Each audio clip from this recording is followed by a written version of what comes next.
बिस्मिल्लाहिर्रहमानिर्रहीम। अस्सलाम वालेकुम। आज हम स्टार्ट करने जा रहे हैं चैप्टर नंबर 16 का सेकंड आर्टिकल, जिसमें हम 3 से 4 डेफिनेशंस को स्टडी करेंगे। सबसे पहला हमारा आर्टिकल जो है, इसमें डेफिनेशन दी गई है इंस्टेंटेनियस वैल्यू। किसकी instantaneous value? Instantaneous value of current या इंस्टेंटेनियस वैल्यू ऑफ वोल्टेज।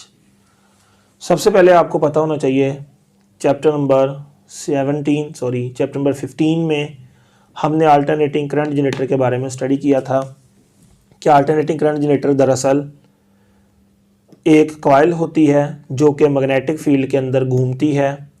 जब वो कॉइल मैग्नेटिक फील्ड में घूमती है, उसका एंगल चेंज होता है, उस पर लगने वाला फ्लक्स चेंज होता है, उसके अंदर ईएमएफ इंड्यूस होती है और उसके टर्मिनल्स के अक्रॉस पोटेंशियल का डिफरेंस डेवलप हो जाता है। और इस जनरेटर से पैदा होने वाले जो वोल्टेज होते हैं वो आपने स्टडी किए, बराबर होते हैं V=V0 साइन ऑफ थीटा। ये डिटेल से हमने वहाँ पढ़ा है कि कैसे और कहाँ से आया था, थीटा किसके दरमियान एंगल है, V0 क्या है, वहाँ हम स्टडी कर चुके हैं। V ऐसे आ गया, V0 ऐसे आ गया, साइन ऐसे आ गया, थीटा बराबर होता है ओमेगा टी के। अगर उस जनरेटर में से करंट फ्लो करवा रहे हैं, मतलब अगर सर्किट क्लोज है, बाहर हमने कोई बल्ब या रेजिस्टेंस लगा दी तो जनरेटर से करंट फ्लो करेगा। और वहाँ हमने करंट का फार्मूला स्टडी किया था, करंट बराबर है I0 मैंने आपको वहाँ पे बताया था क्या होता है, sine of theta. I0 as it is आ गया, साइन एज इट इज़ आ गया, थीटा बराबर है ओमेगा टी, यहाँ पे मैंने लिख दिया। अब करंट ये आ गया, ये I0 यहाँ पे आ गया। और बच्चों आपको पता है ओमेगा बराबर होता है 2 पाई ओवर कैपिटल टी, मैंने यहाँ पे लिख दिया, स्मॉल टी मैंने यहाँ पे लिख दिया। इसी तरह इस ओमेगा में भी आप वैल्यू पुट करके लिख सकते हैं 2 पाई ओवर कैपिटल टी। तो बेटा इसके फार्मूला में भी साइन थीटा आ रहा है, इसके फार्मूला में भी साइन ऑफ थीटा आ रहा है। तो अब हम ग्राफ को अगर देखें कि अल्टरनेटिंग करंट जनरेटर से जो पैदा होने वाले वोल्टेज हैं या उसके क्रॉस जो पोटेंशियल डिफरेंस है वो किस पे डिपेंड कर रहा है, आंसर है साइन थीटा पे। साइन थीटा किस पे डिपेंड कर रहा है, थीटा पे। यानी ये वोल्टेज की सारी डिपेंडेंसी किस पे है, साइन थीटा पे। इसका मतलब अल्टरनेटिंग वोल्टेज का ग्राफ साइन थीटा जैसा होगा, या अल्टरनेटिंग करंट जनरेटर से जो पैदा होने वाला करंट है उसका ग्राफ भी साइन थीटा जैसा होगा। और बेटा साइन थीटा का ग्राफ इस तरह का होता है जो कि आप पहले भी स्टडी कर चुके हैं। अब जैसे जैसे कॉइल उसके अंदर घूमती है, जनरेटर के अंदर आपको पता है कॉइल घूमती है, जब कॉइल घूमती है उसका एंगल चेंज होता है। जब उसका एंगल चेंज होता है तो साइन एंगल चेंज होता है, थीटा चेंज होता है तो साइन ऑफ थीटा चेंज होता है, साइन ऑफ थीटा चेंज होता है तो वोल्टेज चेंज होते हैं। मतलब थीटा के चेंज होने से अल्टरनेटिंग जनरेटर के वोल्टेज चेंज होते हैं। तो इसका जब हम ग्राफ बनाएंगे थीटा के दरमियान और पोटेंशियल डिफरेंस के दरमियान बनाएंगे, या इसको अगर हम देखें टाइम के दरमियान और पोटेंशियल डिफरेंस या वोल्टेज के दरमियान। तो यहाँ पे मैंने ग्राफ बनाया, मैंने एक्स एक्सिस पर क्या ले लिया, टाइम, ठीक है, और टाइम पर कौन डिपेंड कर रहा है, वोल्टेज।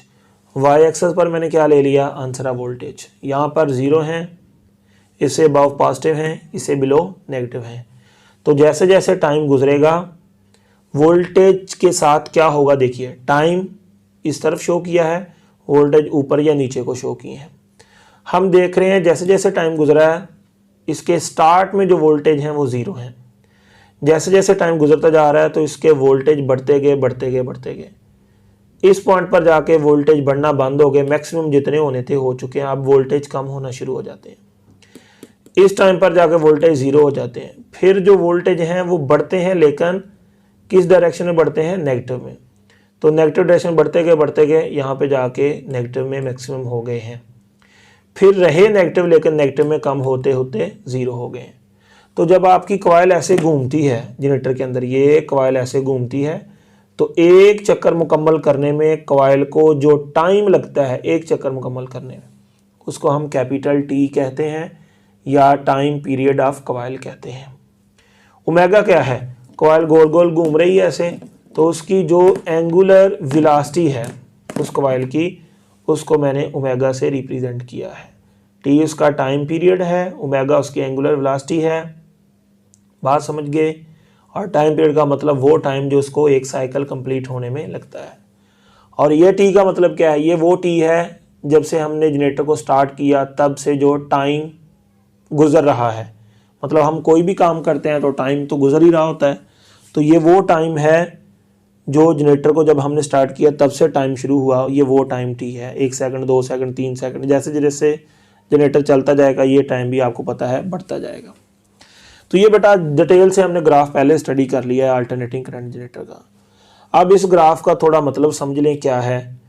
आपके पास अल्टरनेटिंग करंट जनरेटर जो होता है ना बेटा, उसका जो सिंबल होता है ये है जो मैंने आपके सामने दिखाया। ये देखें, इस अल्टरनेटिंग करंट जनरेटर के 2 टर्मिनल्स हैं बेटा। इसका एक टर्मिनल ए है और दूसरा अल्टरनेटिंग करंट जनरेटर का जो टर्मिनल है वो बी है। हमने इन दोनों में से एक पॉइंट को रेफरेंस पॉइंट सेलेक्ट करना होता है। आपकी मर्जी है, जिसको मर्जी कर लें।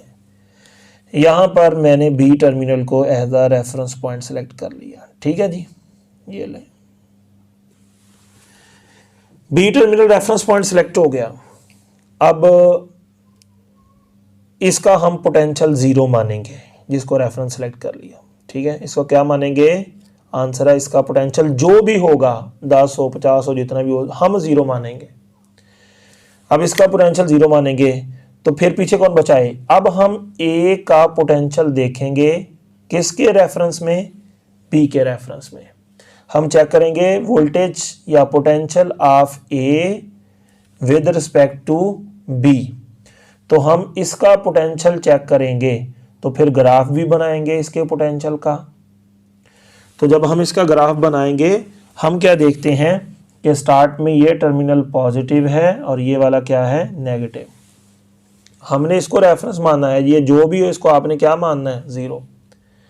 आप किसका पोटेंशियल देख रहे हैं, इसका देख रहे हैं। ठीक है, इसको नहीं देखेंगे, इसके लिहाज से देखेंगे। ठीक है, अब ये पोटेंशियल इसका क्या है, पॉजिटिव हो चुका है टर्मिनल ए का। तो हम ग्राफ बनाएंगे कि ए का पोटेंशियल क्या है, पॉजिटिव। +1 था, फिर थोड़ा टाइम गुजरा +2 हो गया, +3 हो गया, +4 हो गया, +5 हो गया, +6 हो गया, +7 8 9 10। तो मैंने क्या देखा, जैसे जैसे टाइम गुजरा था इसका पॉजिटिव पोटेंशियल बढ़ता जा रहा। तो मैंने यहाँ पे बताया कि जैसे जैसे टाइम गुजरा इसका पॉजिटिव पोटेंशियल बढ़ता गया। जब टाइम T/4 हुआ तो इसका पॉजिटिव पोटेंशियल मैक्सिमम हो गया। फिर जब फर्दर टाइम गुजरता है इसका पोटेंशियल +8 +7 +5 +4 +2 +3 +1 0। फिर इसका मैंने पोटेंशियल देखा, रहा पॉजिटिव लेकिन कम होते होते 0 हो गया। फिर मैंने देखा जब टाइम T/2 हो चुका है, यानी फुल साइकिल को कंप्लीट होने में टाइम T लगता है। टाइम T/2 जब हो जाता है तो इसका पोटेंशियल कितना हो गया, आंसर है 0 हो गया। मैंने यहाँ पे 0 लिख दिया। अब मज़ीद जब जनरेटर चल रहा है, मज़ीद जब कॉइल घूमती है, मज़ीद मैंने देखा तो इसका पोटेंशियल नेगेटिव हुआ। ठीक है, इसका पोटेंशियल उस वक्त पॉजिटिव हो जाता है। वैसे हमने सिर्फ एक टर्मिनल को देख के डिस्कस करना है, आप जिसको मर्जी सेलेक्ट कर लें। हमने यहाँ पे एक को सिलेक्ट किया हुआ। इसका पोटेंशियल -1 हुआ, -2 हुआ, -3, -4, -5, -6, -7 8 9 10। इसका नेगेटिव में बढ़ना शुरू हो गया। तो मैंने देखा मजीद टाइम जब गुजरता है पोटेंशियल नेगेटिव में बढ़ना शुरू हो जाता है। यहाँ पे जाके -10 यानी फुल जितना होना था, जो भी है, मैंने तो एग्जांपल लिए 10, फुल उसका नेगेटिव में जितना होना था हो गया। अब मैंने क्या देखा, इसका पोटेंशियल -9 -8 -5 -3 -2 -1 0, यानी इसका पोटेंशियल नेगेटिव में कम होना शुरू हो गया। अगर हम यहाँ पे देखें टाइम T जब यानी एक चक्कर मुकम्मल हो जाता है कॉइल का, तो इसका पोटेंशियल फिर कितना हो जाता है, 0। अगर मज़ीद आपने दूसरा चक्कर, जो दूसरा रेवोल्यूशन है, दूसरा उसका जो चक्कर लगाना है कॉइल ने, उसको स्टडी करें तो फिर ग्राफ आगे बन जाएगा। तो जनरेटर ने, कॉइल ने उसका एक चक्कर मुकम्मल किया, कॉइल ने अपना एक चक्कर मुकम्मल किया, उस दौरान एक चक्कर के दौरान मैंने ग्राफ बनाया तो ग्राफ इतना बना। अगर आप दूसरा चक्कर लेंगे तो फिर ग्राफ आगे फर्दर बनेगा। ठीक है जी। तो ये आपने एक चीज़ देखी कि हमारे पास जो अल्टरनेटिंग वोल्टेज हैं वो पहले बढ़ते हैं, फिर कम होते हैं, फिर 0 होते हैं, फिर बढ़ते हैं नेगेटिव सेंस में, फिर कम होते हैं नेगेटिव सेंस में। यहाँ नेगेटिव का मतलब वैल्यू कम होना नहीं है। आप ये ना समझ लें कि नेगेटिव जो है वो कम होना है, ना। नेगेटिव का मतलब बस सिर्फ यही है कि जो टर्मिनल को देखकर आप ग्राफ बना रहे हैं, पहले उसकी पोलैरिटी पॉजिटिव थी तो ग्राफ पॉजिटिव पोर्शन बना, अगर उसकी पोलैरिटी नेगेटिव हो जाती है तो ग्राफ जो है वो नेगेटिव पोर्शन यानी ये लाइन से बिलो बनना शुरू हो जाएगा। तो नेगेटिव पॉजिटिव का मतलब ये नहीं कि पॉजिटिव है, नेगेटिव का मतलब ये नहीं है कि उसकी वैल्यू कम होना शुरू होगी, ना ना, नेगेटिव का मतलब सिर्फ ये है कि उसकी पोलैरिटी जो है अब पहले पॉजिटिव थी, अब उसकी पोलैरिटी जो है वो नेगेटिव हो चुकी है, उसकी पोलैरिटी रिवर्स हो चुकी है, उसकी पोलैरिटी पहले जो थी उसके अपोजिट हो चुकी है। ठीक है, पहले पॉजिटिव थी अब नेगेटिव है, तो मैंने नेगेटिव शो कर दिया। एक चीज़ बेटा और याद रखिए, अगर हम यहाँ पे वोल्टेज की बजाय करंट ले लें, क्या ले लें, करंट, तो उसका भी ग्राफ सेम ऐसा ही बेटा बनेगा जैसा ही है, सेम, क्योंकि उसके अंदर भी यही चीज़ आ रही है, करंट में भी sine theta sine omega t आ रहा है। इसमें बेटा ये होगा कि आपके पास ये टर्मिनल ए है, आप इसको देख रहे हैं, तो जो करंट है वो फ्लो कर रहा है, अब देखिए किस तरह, क्लॉकवाइज करंट फ्लो कर रहा है, किस तरह फ्लो कर रहा है, तो फॉर एग्जांपल ये क्लॉकवाइज करंट फ्लो कर रहा है इस वक्त, हमारा ये वाला पॉइंट जिसको देखकर हम ग्राफ बना रहे हैं पॉजिटिव है, और करंट इससे दूसरे टर्मिनल की तरफ फ्लो कर रहा है, तो ये करंट को हम पॉजिटिव से शो करेंगे कि हमारा करंट पॉजिटिव है। अगर हम जिस टर्मिनल को स्टडी कर रहे हैं वो टर्मिनल हमारा हाफ साइकिल के बाद नेगेटिव हो जाता है, ये वाला क्या हो जाता है, पॉजिटिव, हमने एक को ही देखना, अब इसका जो पोलैरिटी है वो नेगेटिव हो चुकी है, तो अब करंट की डायरेक्शन देखिए यही रहेगी या कायम हो चेंज हो जाएगी, पहले करंट क्लॉकवाइज था, अब करंट आप देखें जब ये नेगेटिव होगा तो बेटा जो करंट की डायरेक्शन है वो भी देखिए रिवर्स हो जाएगी, इस तरफ करंट फ्लो होने लगेगा, पहले जो थी उसके अपोजिट, तो करंट की डायरेक्शन रिवर्स हो चुकी है, तो फिर ग्राफ का जो पोर्शन है वो भी नेगेटिव में जाएगा। अगर पोटेंशियल डिफरेंस यानी पोलैरिटी उसकी रिवर्स हो जाती है तो तब भी ग्राफ जो है वो अगर पॉजिटिव है तो वो नेगेटिव हो जाएगा। इसी तरह जो करंट की डायरेक्शन है जब वो रिवर्स होती है तो अगर ग्राफ ऊपर बन रहा है तो अब ग्राफ नीचे बनना शुरू हो जाएगा, फिर इसके बाद मजीद ये पॉजिटिव या नेगेटिव हो जाता है तो फिर ग्राफ ऊपर चला जाएगा। स्टोरी समझ आ गई? जब ये पॉजिटिव था ये नेगेटिव था, करंट इस तरफ फ्लो कर रहा था, इस टर्मिनल से करंट इस तरफ फ्लो कर रहा था तो उसको हमने पॉजिटिव शो कर दिया। जब ये हाफ चक्कर मुकम्मल हुआ कॉइल का तो ये नेगेटिव हो गया, ये पॉजिटिव हो गया, अब करंट इस तरफ फ्लो कर रहा है, तो जब करंट इससे इधर जा रहा है तो तब करंट को पॉजिटिव मानेंगे, जब करंट इसकी तरफ आ रहा है तो तब हम करंट को यहाँ पर नेगेटिव कंसीडर कर सकते हैं। ठीक है बेटा, तो ये मेरे पास एक मेथड था इसको समझाने का, ये जो चीज़ मैंने आपको बताई इससे आपको ये आर्टिकल भूलेगा नहीं।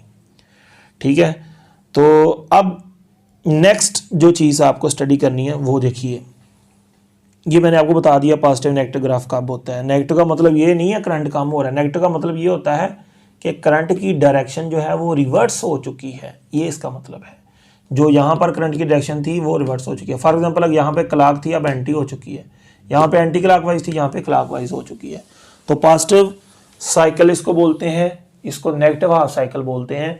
तो इसके मीनिंग सिर्फ यही है कि अगर पॉजिटिव से नेगेटिव की तरफ जाते हैं इसका मतलब जो टर्मिनल पॉजिटिव था वो नेगेटिव हो गया, जो नेगेटिव था वो पॉजिटिव हो गया। अगर करंट की बात करते हैं इसका मतलब करंट क्लॉक था तो एंटी क्लॉक हो चुका है, अगर एंटी क्लॉक था वो क्लॉक हो चुका है। यानी पोलैरिटी रिवर्स हो जाए या करंट रिवर्स हो जाए तो फिर आपका ग्राफ पॉजिटिव है तो नेगेटिव बन जाएगा, अगर नेगेटिव बना रहे थे तो फिर पॉजिटिव बन जाएगा। अब बेटा यहाँ पर जो वोल्टेज है यहाँ पर जो करंट है उसका अगर हम फार्मूला लिखें वो होता है sine of theta, theta omega t, mega होता है 2 पाई ओवर कैपिटल टी, यहाँ पे टी है। तो अब मुझे बताइए ये जो वोल्टेज हैं सारे के सारे किस पे डिपेंड कर रहे हैं, टाइम पे। तो जैसे जैसे टाइम गुजरता है वोल्टेज की वैल्यू भी जो है वो चेंज होती है। तो वोल्टेज की वैल्यू किस पर डिपेंड कर रही है, टाइम पे। तो value of the voltage eight any instant of time that is called instantaneous value of the voltage. यहाँ पर आपको पता है इस लम्हे करंट ये है, फिर बढ़ता गया, फिर बढ़ता गया, फिर बढ़ता गया, फिर कम होता गया, जैसे जैसे टाइम गुजर रहा है हर लम्हे करंट बढ़ रहा है, कभी कम हो रहा है, कभी नेगेटिव में बढ़ रहा है, कम हो रहा है। तो किसी भी लम्हे पर एक लम्हे पर जो हम वोल्टेज की वैल्यू देखते हैं that is called instantaneous value of voltage. हम चेक करते हैं लम्हा, मैं आपको बताता हूँ लम्हा क्या है, t = 0। इस इंस्टेंट पर वोल्टेज की वैल्यू चेक करना चाहते हैं तो मैंने यहाँ पे टाइम की जगह 0 पुट कर दिया, ये 0 आ गया, साइन 0 0। तो at instant t is equal to 0, value of voltage equal to 0. This is called instantaneous value of the voltage at instant t is equal to 0. अब किसी और इंस्टेंट पर चेक करते हैं। इंस्टेंट है t/4, तो हम यहाँ पर t की जगह पर ये जो स्मॉल t था t/4 पुट कर देंगे, ये t से कट जाएगा, 2 इससे कट जाएगा, ये साइन π/2, π/2 90 होता है, साइन 90 1 होता है, आपके पास v इक्वल टू v0। तो ये वोल्टेज की इंस्टेंटेनियस वैल्यू आ गई। Value of the voltage at instant t/4 is equal to v0। तो जो आप इसके अंदर इंस्टेंट पुट करेंगे उस इंस्टेंट पर जो वोल्टेज की वैल्यू आएगी that is called instantaneous value of the voltage. अब एक और चेक कर सकते हैं कि अगर आपके पास जो इंस्टेंट है ये वाला इंस्टेंट है 3t/4 वाला, इस इंस्टेंट पर वोल्टेज की वैल्यू चेक करनी है। वैसे ग्राफ से नजर आ ही रहा है कि फुल वैल्यू है नेगेटिव में। हमने यहाँ पे पुट कर दिया t की जगह 3t/4, ये t से कट गया, 4 2 आ गया, ये 2 से कट गया, साइन 3/2, ये 3π/2 का मतलब होता है साइन 270, साइन 270 होता है -1, -1 multiply by v0 is equal to -v0। This is the instantaneous value of the voltage at instant 3t/4। तो बेटा जिस इंस्टेंट पर आप वैल्यू पता करना चाहते हैं वो वाला इंस्टेंट इस t में पुट कर दो, वो वाला टाइम, उस वक्त जो वोल्टेज की वैल्यू आएगी that is called instantaneous value of the voltage. ये सारा ग्राफ इंस्टेंटेनियस वैल्यू है वोल्टेज की। इस इंस्टेंट पर ये वैल्यू होगी, इस इंस्टेंट पर ये होगी, इस इंस्टेंट पर ये होगी, इस इंस्टेंट पर ये होगी, इस पर ये होगी, इस पर ये, इस पर ये, इस पर ये, इस पर ये, इस पर ये, इस पर ये, इस पर ये, इस पर ये, इस पर ये, इस पर ये। तो जैसे जैसे टाइम गुजरता है किसी इंस्टेंट पर वोल्टेज की वैल्यू 0 है, फिर अगले इंस्टेंट पर बढ़ गई, उससे अगले लम्हे और बढ़ गई। तो ऐसे ये सारी जो वैल्यूज़ हमने मिला के ग्राफ बनाया है ना, ये इंस्टेंटेनियस वैल्यूज़ का पूरा एक सेट ही है आपके पास। आप जिस भी लम्हे चेक करना चाहते हैं चेक कर सकते हैं, वो आपको टाइम यहाँ पुट करना होगा, आपके पास वो इंस्टेंट की वोल्टेज की वैल्यू आ जाएगी, उसको हम बोलेंगे this is the instantaneous value of the voltage. तो यहाँ पे जो चीज़ वोल्टेज के लिए है इसी तरह वो चीज़ करंट के लिए है।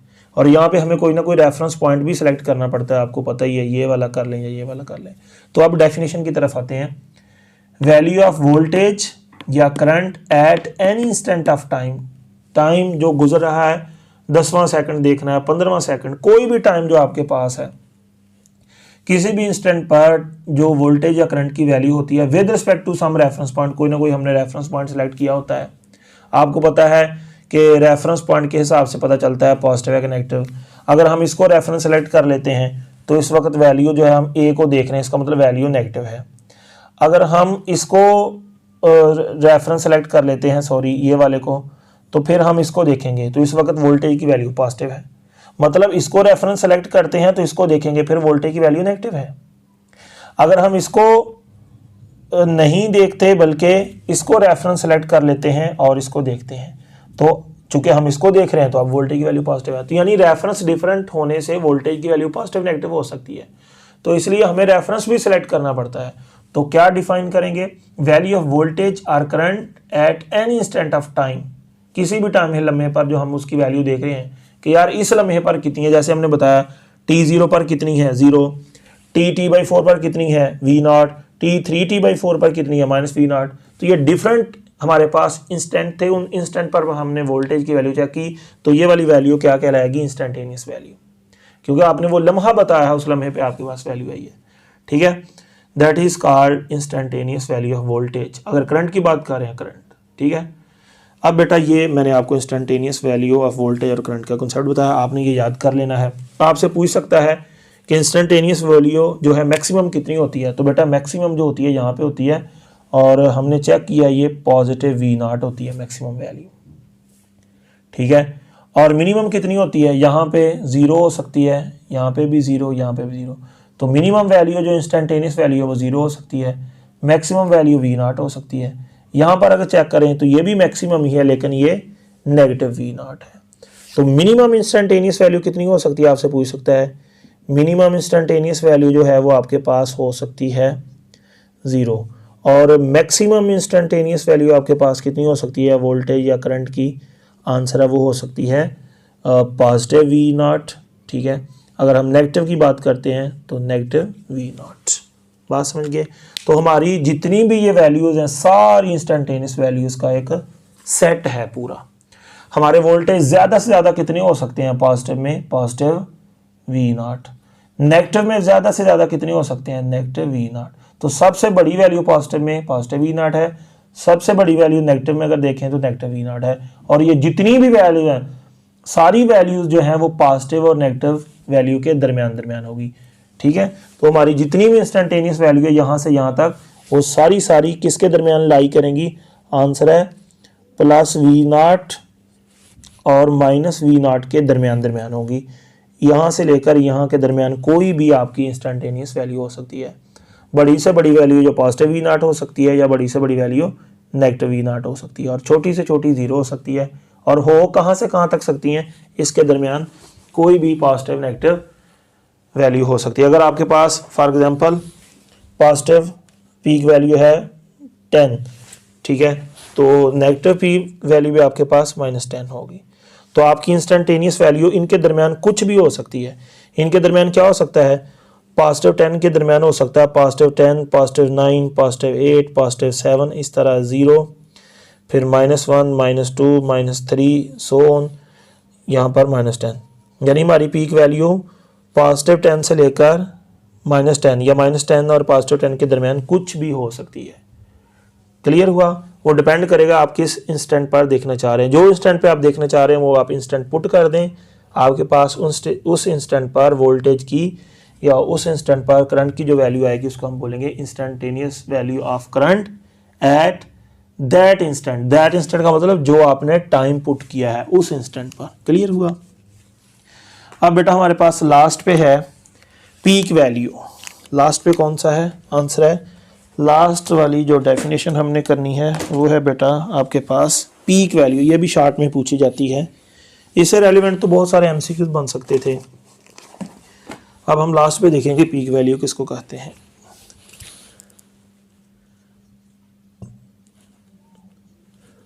पीक वैल्यू, तो ये पीक वैल्यू भी किसकी बात हो रही है, वोल्टेज या करंट की जो पीक वैल्यू उसकी बात हो रही है। तो पीक वैल्यू का मतलब है हाईएस्ट वैल्यू, जो उसमें मैक्सिमम वैल्यू हो सकती है उसको हम बोलते हैं peak value. It is the highest value of voltage और करंट, या मैं इसको लिख सकता हूं इट इज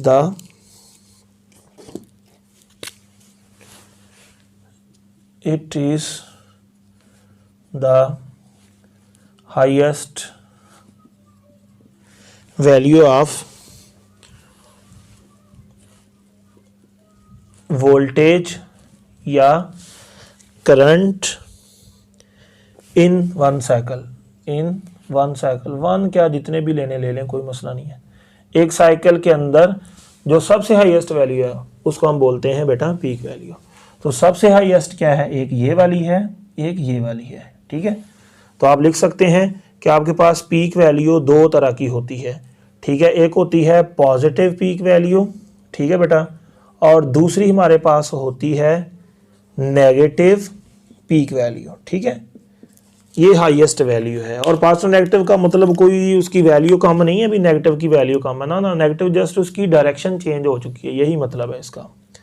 ठीक है, और यहाँ पर आप लोग क्या कर सकते हैं, पॉजिटिव पीक वैल्यू के लिए बेटा जो वर्ड आएगा पॉजिटिव पीक के लिए या पॉजिटिव पीक के लिए जो हम सिंबल यूज करेंगे वो होगा पॉजिटिव वी नॉट। जो नेगेटिव पीक वैल्यू उसके लिए यूज किया जाएगा सिंबल नेगेटिव वी नॉट। मिसाल ले लेते हैं, यहाँ पर जो मैंने एग्जांपल दी थी इसमें पॉजिटिव पीक वैल्यू कितनी है, हमारे पास 10 वोल्ट है, और हमारे पास जो नेगेटिव पीक वैल्यू है वो -10 वोल्ट होगी। बात समझिए, तो जितनी पॉजिटिव पीक की वैल्यू होती है उतनी ही नेगेटिव पीक की वैल्यू होती है।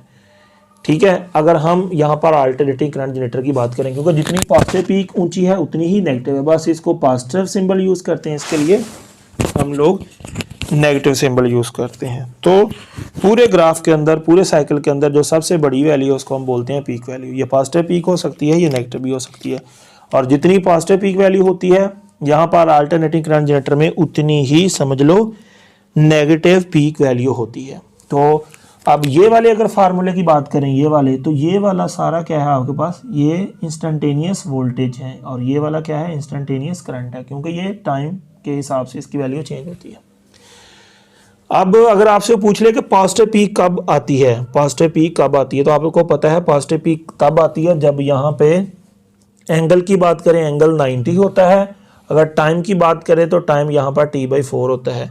नेगेटिव पीक वैल्यू कब आती है? आपने देखा जब यहाँ पर एंगल कितना होता है, एंगल होता है 270 और टाइम कितना हो चुका होता है, यहाँ पे टाइम हो चुका होता है 3t/4। तो आपसे ये भी पूछ सकता है पॉजिटिव पीक वैल्यू किस एंगल पे आएगी, पॉजिटिव पीक वैल्यू किस टाइम पे आएगी, नेगेटिव पीक वैल्यू किस एंगल पे आएगी, नेगेटिव पीक वैल्यू किस टाइम पे आएगी। तो आपको ये सारी चीज़ें पता होनी चाहिए। लास्ट पे हमारी डेफिनेशन है पीक टू पीक वैल्यू। वो हमने देखना है कि पीक टू पीक वैल्यू क्या है, उसको हम अब स्टडी करेंगे। इसको नोट कर लें।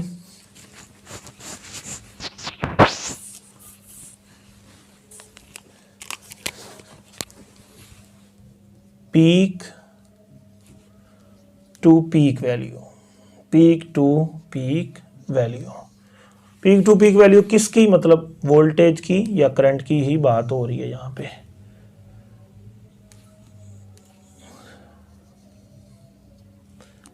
पीक टू पीक वैल्यू को देखिए बेटा, आपके पास ना यहाँ पर ये अल्टरनेटिंग जनरेटर की आउटपुट का ग्राफ है इस तरह, ठीक है जी। यहाँ पे आप वोल्टेज ले लें प्लस के माइनस के, ठीक है। आपको पता है यहाँ से यहाँ तक जो वोल्टेज होते हैं वो होते हैं V0 और यहाँ से यहाँ तक भी क्या होते हैं, आंसर है V0। बस इसके लिए जो हम पोलैरिटी यूज़ करते हैं वो पॉजिटिव है, इसके लिए जो पोलैरिटी होती है वो आपके पास नेगेटिव है, ठीक है। तो बेटा अगर हम दोनों पीक वैल्यू को सम कर दें, देखो नेगेटिव पीक वैल्यू का मतलब यहाँ ये नहीं है कि उसको आपने डिफरेंस ले लेना है। ये कितनी है +10, ये कितनी है -10, तो ये कितना है 10, ये भी कितना है 10, तो ये कितना होगा, आंसर है ये 20 होगा। अगर ये चीज़ 10 ऊंची है, ये चीज़ 10 नीचे है, तो यहाँ से यहाँ तक कितना होगा, आंसर है यहाँ से यहाँ तक दोनों को आपने सम कर लेना है। तो पीक टू पीक वैल्यू क्या है, पॉजिटिव पीक वैल्यू और नेगेटिव पीक वैल्यू के दरमियान जो वैल्यू होती है, तो ये नेगेटिव पीक वैल्यू है और ये वाली पॉजिटिव पीक वैल्यू है। अगर ये V0 है, ये -V0 है, तो यहाँ से यहाँ तक कितना होगा, आप कह देंगे ये प्लस ये माइनस जमा कर दें 0, तो आप ये देखने में कह सकते हैं 0, लेकिन ये 0 तो नहीं है, यहाँ से यहाँ तक 0 है। बात समझ गए। तो इसमें आप लिख सकते हैं सम लेना है, ये यहाँ पे मेंशन कर दिया डेफिनेशन बनाने वालों ने, सम लेना है, sum of positive peak value, sum of positive peak value and negative peak value लेना सम है, is called peak to peak value. तो हम इसको ऐसे लिख सकते हैं, पीक टू पीक वैल्यू क्या है, सम है पॉजिटिव पीक का वो है Vp और किसके साथ है नेगेटिव पीक, ठीक है, वो भी कितनी है Vp, ठीक है। या इसको V0 लिखा है तो आप यहाँ पे V0 लिख सकते हैं, या पीक वैल्यू भी लिख सकते हैं, इसको आप Vp भी लिख सकते हैं। स्टोरी समझ आई। पीक वैल्यू को आप V0 भी लिख सकते हैं, इसको हम Vp भी लिख सकते हैं। पीक टू पीक वैल्यू को हम लिख सकते हैं Vpp, ठीक है।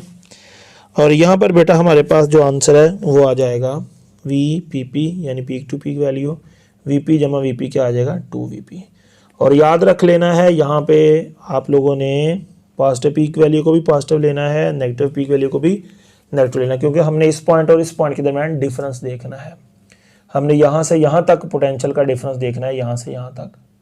क्लियर। ये ना आप इसको पॉजिटिव ले लें, इसको नेगेटिव लें, जवाब 0 आ जाए, आप कहें जवाब 0 आ रहा है, हालांकि साफ नज़र आ रहा है पॉजिटिव और नेगेटिव पीक के दरमियान इतना फ़र्क है। तो याद रख लो आपके पास जो पीक टू पीक वैल्यू होती है वो पीक वैल्यू का डबल होती है। अगर आपके पास पीक वैल्यू 10 है तो पीक टू पीक वैल्यू कितनी होगी, आंसर है वो 20 होगी। अगर आपके पास पीक वैल्यू 20 है तो पीक टू पीक वैल्यू जो है बेटा वो 40 होगी। तो जितनी पीक वैल्यू होती है उसको 2 से मल्टीप्लाई कर दें, वो पीक टू पीक वैल्यू होती है। अगर आपके पास पीक टू पीक वैल्यू 70 है तो पीक वैल्यू कितनी होगी, अगर पीक टू पीक 70 है, पीक टू पीक 70 है तो पीक वैल्यू इसका हाफ होगी, यानी वो 35 होगी। ये देख लें जो पीक वैल्यू होती है वो किसके बराबर है, यहाँ से आप चेक कर सकते हैं ये वाले फार्मूले से। पीक वैल्यू Vp बराबर होगी peak to peak value divided by 2। बात समझ गए। पीक वैल्यू को 2 से मल्टीप्लाई कर दें तो पीक टू पीक मिल जाती है, पीक टू पीक को 2 से डिवाइड कर दें तो पीक मिल जाती है। सिंपल इज दैट कि जो पीक टू पीक है वो पीक का डबल होती है और जो पीक वैल्यू है वो पीक टू पीक का हाफ होती है।